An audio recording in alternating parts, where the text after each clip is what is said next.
Better be late than never. என்ன சூழ்நிலைகள்ல இதெல்லாம் பயன்படுது அப்படின்னு பார்ப்போமாங்க.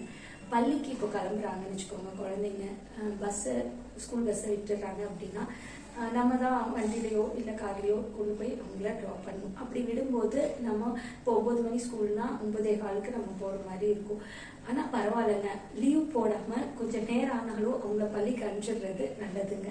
அதான் better be late than never. ஸ்கூலுக்கே அன்னைக்கு லீவ் போட்டுட்டு வீட்டில் இருக்கிறது, அதான் போகாமல் இருக்கிறதுக்கு பதில் நம்ம கொஞ்சம் நேரம் ஆனாலும் லேட் ஆனாலும் நம்ம போயிடுறது நல்லது. இதே மாதிரி தான் கல்லூரிக்குங்க.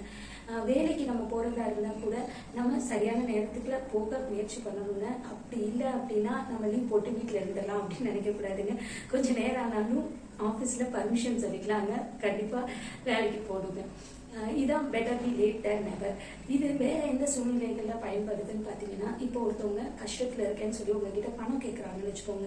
உங்ககிட்ட பணம் அந்த நேரத்தில் இருந்தால் தான் கொடுக்க முடியும். இப்போ இல்லை மாச கடைசி அப்படின்னா நீங்கள் அதுக்கு அடுத்த மாதம் சம்பளம் வாங்கிட்டு அவங்களுக்கு கொடுக்க முயற்சி பண்ணுங்க. மொத்தமாகவே அவங்க கேட்டதுக்கு உதவியே பண்ணாமல் இருக்கிறதுக்கு பதில் உங்களுக்கு எப்போ பணம் வருதோ அப்போ நீங்கள் அவங்களுக்கு உதவி செஞ்சீங்கனாலும் அவங்களுக்கு அது ரொம்ப பயனுள்ளதாக இருக்கும். அதான் better be late than never. நேரானாலும் அவங்களோட கஷ்டத்தை போக்குறதுக்கு உதவி செய்யுங்க, உதவி செய்யாம இருக்காதீங்க அப்படிங்கிறது தான். இந்த மாதிரி பல சூழ்நிலைகள்ல நீங்க இந்த better be late than never அப்படிங்கிறத ஃபாலோ பண்ணுங்க.